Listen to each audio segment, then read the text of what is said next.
The रॅशनलिस्ट मुवमेंटमध्ये आपले स्वागत आहे. मित्रांनो, ब्राह्मणांनी त्यांच्या धर्मग्रंथांमध्ये त्यांच्या अनैतिक व अश्लील वर्तनालाही पावित्र्य प्रदान केलेले आहे. उलटपक्षी असे म्हणावे लागेल की ब्राह्मणांनी त्यांच्या अनैतिक, अश्लील, व्यभिचारी, श्रीलंपट कुकर्मांना समाज मान्यता मिळावी यासाठीच वेद, पुराणे व तत्सम धार्मिक साहित्याची निर्मिती केली आहे. ब्राह्मण ज्या ज्या ऋषीमुनींना वा देवदेवतांना पूज्य व आदरणीय मानतात, बहुजन समाजाकरवी त्यांची पूजापाठ करून घेतात, ते सारेच्या सारे ऋषीमुनी व देवदेवता व्यभिचार, अनिती, अन्याय, अत्याचार, अनाचार आणि भोगविलासाच्या गटारगंगेत यथेच्छ लोळत पडलेले दिसून येतात. आज अशाच एका ब्राह्मण ऋषीची कथा आपण बघणार आहोत. त्या ऋषीचे नाव आहे कंडू ऋषी. कंडू ऋषीची ही कथा 18 पुराणांतील एक असलेल्या ब्रह्मपुराणात येते.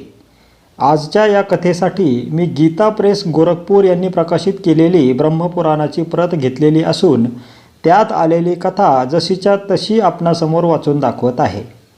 ब्रह्मपुराणातील ती पाने आपण स्क्रीनवर बघून वाचू शकता. या पुराणातील या कथेची पाने अशी स्पष्टपणे मी जाणीवपूर्वक आपणासमोर दाखवत आहे, कारण भटबाधेने ग्रस्त असलेल्या बऱ्याच बहुजन बंधू भगिनींचा असा गैरसमज आहे की मी मुद्दाम एखादी दुसरीच बनावट कथा वाचतो. एखाद्या ब्राह्मणाने माझ्यावर असा आरोप केल्यास मला त्याचे काही वाटत नाही, कारण ब्राह्मणांना सत्य कधीच पटत नाही. त्यांच्या कुकर्माचा भांडाफोड होत असल्याने ते माझ्यावर खोटेपणाचा आरोप करणारच. पण मला त्यामुळे काहीच फरक पडत नाही, कारण ब्राह्मणांचे मनपरिवर्तन करणे हा या व्हिडिओचा वा द रॅशनलिस्ट मुवमेंटचा उद्देश नाहीच आहे. माझा उद्देश आहे माझ्या बहुजन बंधू भगिनींच्या डोक्यात जो भट जाऊन बसलेला आहे त्याला बाहेर काढणे. भटांनी मराठा, ओबीसी व बौद्धेतर अनुसूचित जाती व जमाती यांच्या डोक्यात ब्राह्मण धर्म आणि त्यांचे धार्मिक साहित्य, ऋषी मुनी, देवदेवता यांच्याविषयीच्या ज्या पवित्र भावना नेऊन बसवलेल्या आहेत त्या कशा खोट्या आहेत हे मराठा बहुजन बंधू भगिनींना सांगणे हा माझा उद्देश आहे. त्यांचे हृदय परिवर्तन करणे हा माझा व द रॅशनलिस्ट मुवमेंटचा खरा उद्देश आहे. त्यासाठी हा सारा खटाटोप आहे. असो, तर ब्रह्मपुराणातील पान नंबर 273 ते 281 या 9 पानांमध्ये कंडू मुनीची ही कथा येते. कथा खूप मोठी आहे, त्यामुळे मी फक्त महत्त्वाचे पॉईंट्स घेणार आहे. ज्यांना पूर्ण कथा वाचायची असेल त्यांनी ब्रह्मपुराणात ती वाचावी. हे पुराण गुगलवर PDF स्वरूपात उपलब्ध आहे. तर कथा पुढील प्रमाणे आहे. कंडू ऋषीची ही कथा व्यास मुनी इतर ऋषींना सांगत आहे. व्यासजी बोले, मुनीश्वरों, कंडू मुनि की कथा बड़ी मनोहर है. मैं संक्षेप से ही कहूँगा, सुनो. गोमती नदी के परम मनोहर एकांत तट पर जहाँ कंद मूल फल समिधा पुष्प और कुश आदि की अधिकता थी, कंडू मुनि का आश्रम था. वहाँ सभी ऋतुओं के फल और फूल सुलभ थे. केलों का उद्यान उस आश्रम की शोभा बढ़ा रहा था. कहाँ कंडू मुनि ने व्रत, उपवास, नियम, स्नान, मौन और संयम आदि के द्वारा बड़ी भारी एवं अत्यंत अद्भुत तपस्या की. तर अशा प्रकारे व्यास ऋषी जे आहे ते कंडू मुनीच्या त्या आश्रमाचं आणि कंडू मुनीच्या तपस्येचं वर्णन करत आहेत. आता कंडू मुनीच्या या तपस्येमुळं देवांचा राजा इंद्र हा घाबरला. हे देवाचा राजा इंद्र हे जे कॅरेक्टर आहे हे नेहमी घाबरटच दाखवलेलं आहे. एखादा कोणताही ऋषी किंवा एखादा राक्षस तप करायला लागले की पहिल्यांदा याला मिरची लागते. तर असो, बघा मग पुढे आता काय झालं. मुनि की तपस्या का बढ़ता हुआ प्रभाव देख देवता, गंधर्व, सिद्ध और विद्याधरों को बड़ा विस्मय हुआ. वे कहने लगे, इनका महान धैर्य अद्भुत है. इनकी कठोर तपस्या नितांत आश्चर्यजनक है. उन्हें तपस्या में स्थित देख इंद्र सहित संपूर्ण देवता उनके भय से व्याकुल हो आपस में परामर्श करने लगे. वे उनकी तपस्या में विघ्न डालना चाहते थे. मग इंद्राने काय केलं, नेहमीप्रमाणे प्रमलोचा नावाच्या एका अप्सरेला कंडू मुनीची तपश्चर्या भंग करण्यासाठी पाठवलं आणि मग ही प्रमलोचा त्या कंडू मुनीकडे जाते. आपण तो पार्ट बघूया. आता ही अप्सरा ते कंडू मुनी ज्या ठिकाणी तपश्चर्या करत होते तिथे जाते आणि एक गाणं म्हणायला लागते. तिचं ते गाणं ऐकून कंडू मुनी डोळे उघडतात. संगीत की मधुर ध्वनि सुनकर मुनि के मन में बड़ा आश्चर्य हुआ। वे कामबान से अत्यंत पीड़ित हो जहाँ सुंदरी अप्सरा गीत गा रही थी गए। मुनि ने अप्सरा को देखा और अप्सरा ने भी मुनि पर दृष्टिपात किया। उनके नेत्र आश्चर्य से खिल गए, चादर खिसक कर गिर गई। मुनि के मन में विकलता छा गई, उनके शरीर में रोमांच हो आया। वे पूछने लगे, सुंदरी तुम क्या हो, किसकी हो? तुम्हारी मुस्कान बड़ी मनोहर है। शुभ्रू तुम मेरे मन को मोह लेती हो। सुमध्य में अपना सच्चा परिचय दो। प्रमलोचा बोली, मुने मैं आपकी सेविका हूँ और फूल लेने के लिए यहाँ आई हूँ। शीघ्र आज्ञा दीजिए, मैं आपकी क्या सेवा करूँ? अप्सरा की यह बात सुनकर मुनि का धैर्य छूट गया। उन्होंने मोहित होकर उसका हाथ पकड़ लिया और उसे साथ लेकर अपने आश्रम में प्रवेश किया। कंडू ने अप्सरा के साथ आश्रम में प्रवेश करते ही अपना रूप कामदेव के समान मनोहर एवं तरुण बना लिया। दिव्य वस्त्र और आभूषण धारण कर लिए। देखने में उनकी अवस्था 16 वर्षों की जान पड़ती थी। मुनि की वह शक्ति देखकर प्रमलोचा को बड़ा आश्चर्य हुआ। अहो, इनकी तपशक्ति अद्भुत है, यो कहकर वह बहुत प्रसन्न हुई। कंडू मुनि स्नान, संध्या, जप, होम, स्वाध्याय, देव पूजन, व्रत, उपवास, नियम और ध्यान सब छोड़कर रात दिन उसी के साथ विहार करने लगे। इसी में वे आनंद मानते थे।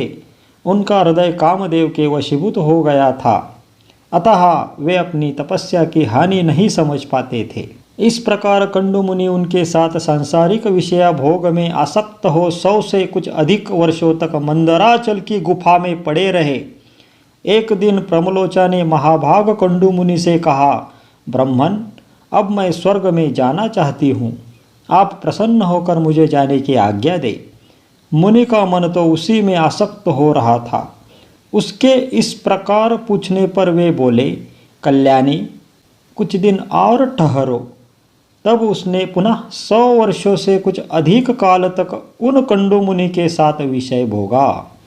तदनंतर उसने पुनः जाने की आज्ञा मांगी, किंतु मुनि ने स्वीकार नहीं किया।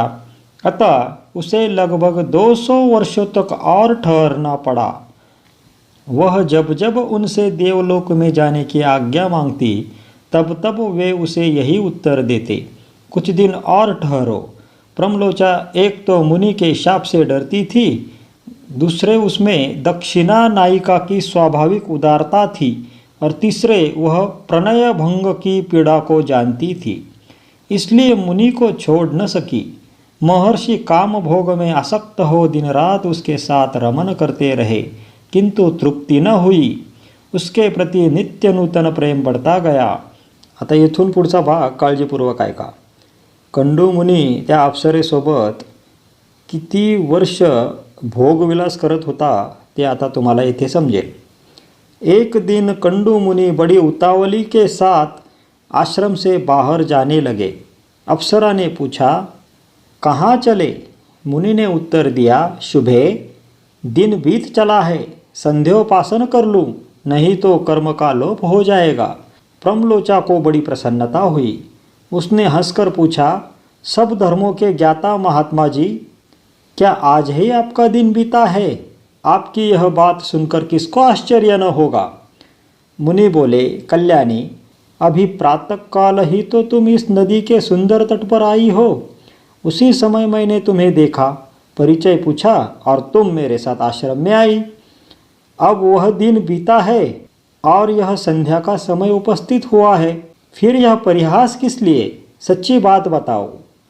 प्रमलोचा ने कहा, ब्राह्मण यह ठीक है कि मैं प्रातःकाल में ही आई थी, इसमें तनिक भी मिथ्या नहीं है, किंतु आज तब से सैकड़ों वर्ष बीत गए। यह सुनकर मुनि को बड़ा भय हुआ। उन्होंने विशाल नेत्रों वाली अप्सरा से पूछा, भीरू बताओ तो सही, तुम्हारे साथ निरंतर रमन करते हुए अब तक मेरा कितना समय बीता है? प्रमलोचा बोली, मुने मेरे साथ आपके 907 वर्ष 6 महीने और 3 दिन बीते हैं. म्हणजे हे मुनी महाराज त्या अप्सरेसोबत किती वर्ष भोगविलास करत होते? 907 वर्ष 6 महीने आणि 3 दिवस. ऋषि ने कहा, शुभे, क्या यह सत्य कहती हो अथवा परिहास की बात है? मुझे तो ऐसा जान पड़ता है कि तुम्हारे साथ एक ही दिन रहा हूँ. म्हणजे 907 वर्ष होऊन गेलेले आहेत तरी ऋषीला भान नाही आहे. ऋषी म्हणतो एकच दिवस झालेला आहे. वाह, क्या बात है. प्रमलोचा बोली, ब्राह्मण, आपके समीप मैं झूठ कैसे बोलूँगी, विशेषतः ऐसे अवसर पर जबकि आप धर्म मार्ग का अनुसरण करते हुए पूछ रहे हैं. अशा प्रकारे हे मुनी महाशय त्या अप्सरेसोबत 907 वर्ष संभोग क्रिया करत होते.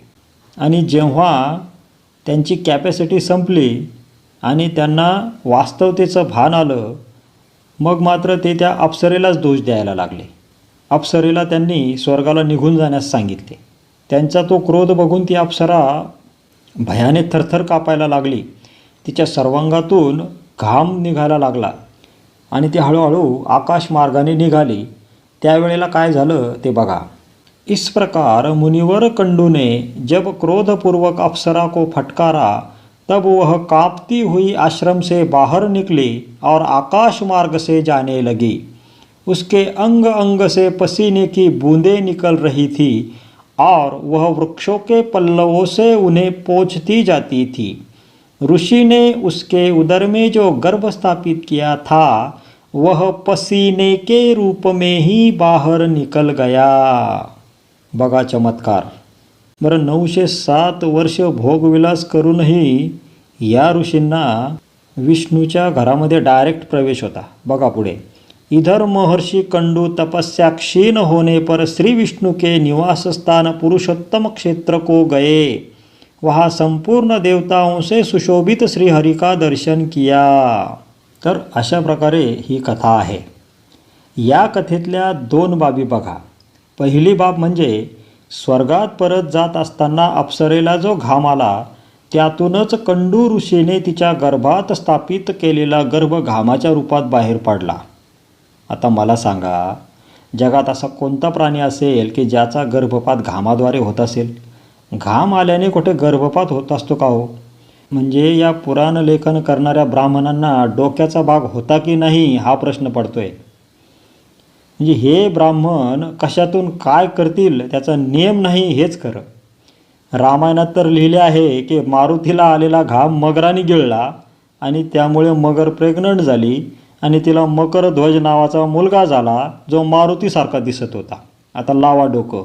जय श्रीराम. तसंच इकडे अप्सरेला घाम आला आणि तिचा गर्भपात झाला.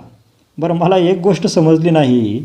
हा कंडू ऋषी 907 वर्षे अप्सरेसोबत दिवसरात्र कार्यक्रम करत होता, तर त्या 907 वर्षात ती अप्सरा एकदाच प्रेग्नंट झाली. कमाल आहे बुवा. कंडू मुनीची जडीबुटी काम करत नव्हती की काय? जाऊ द्या, आपल्याला काय करायचं आहे म्हणा, तो त्या कंडूचा पर्सनल विषय आहे. आपण त्यात डोकं खुपसण्यात काही अर्थ नाही.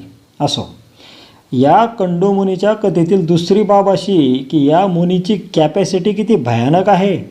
907 वर्ष हा मुनी दिवसरात्र अप्सरेसोबत मेहनत करत होता. ही काय साधी गोष्ट आहे काय? बरं, त्या काळात वियाग्रा वगैरे काहीच उपलब्ध नव्हतं, तरीही किती भयानक स्टॅमिना आहे या मुनीचा. महान गय गुरु. अप्सरा बिचारी तिचे काय हाल झाले असतील मला तर कल्पनासुद्धा करवत नाही. बिचारीला मधून पळतासुद्धा येत नसेल, मधूनच पळाले तर मुनी शाप द्यायचा. कसं सहन केलं असेल तिने? बरं, थोडे थोडके नाही तर 907 वर्षे. बिचारी. या अप्सरांचा जॉब खरंच लय बेकार आहे. एखाद्या टायमाला या कंडू मुनीसारखं कस्टमर आलं तर मरायचंच काम आहे ना हो. खड्ड्यात गेला असला जॉब. अवघड आहे बाबा. असो. बरं, विशेष म्हणजे 907 वर्षे अप्सरेसोबत मेहनतीचे सगळे प्रकार करूनही या मुनीला विष्णूच्या घरी डायरेक्ट प्रवेश होता. क्या बात आहे. अर्थात विष्णू तरी कुठे धुतल्या तांदळासारखा आहे म्हणा. त्यानेही जालंधर राजाची पत्नी वृंदा हिच्यावर बलात्कार केलाच होता. ती कथाही आपण नंतर सविस्तर बघणारच आहोत. तर ब्राह्मणांनी आपल्या पवित्र ग्रंथामध्ये ठोकलेल्या या गप्पांमधून सामान्य जनतेने एवढेच घ्यायचे आहे की हे सारे ग्रंथ पवित्र वगैरे काही नसून अत्यंत अश्लील आणि पोर्न टाईप प्रकारातले आहेत. हे साहित्य अत्यंत हीन दर्जाचे असून जाळून टाकण्याच्या लायकीचे आहे. महात्मा फुले त्यांच्या एका ग्रंथात म्हणतात की वेळ आहे तोवर ब्राह्मणांनी त्यांचे धार्मिक साहित्य स्वतःच्या हाताने जाळणेच योग्य राहील. कारण जर बहुजन समाज साक्षर झाला आणि त्यांनी हे विकृत साहित्य वाचलं तर ते ब्राह्मणांसकट हे साहित्य जाळून टाकतील. मला वाटतं ती वेळ आली आहे. गरज आहे ती ठिणगी पडण्याची. जय संविधान. मित्रांनो, द रॅशनलिस्टच्या माध्यमातून भ्रमवादी टुन्नी गँगची सर्वंकष हरामखोरी बाहेर आणण्याचे काम आम्ही सुरू केले आहे. आपणास आमचे हे काम कसे वाटते ते कमेंट करून नक्की कळवा. आमचे यूट्यूब चॅनल, इंस्टाग्राम अकाउंट आणि फेसबुक पेज नक्की लाईक करा, सबस्क्राईब करा आणि शेअर करा. लिंक खाली दिली आहे. धन्यवाद.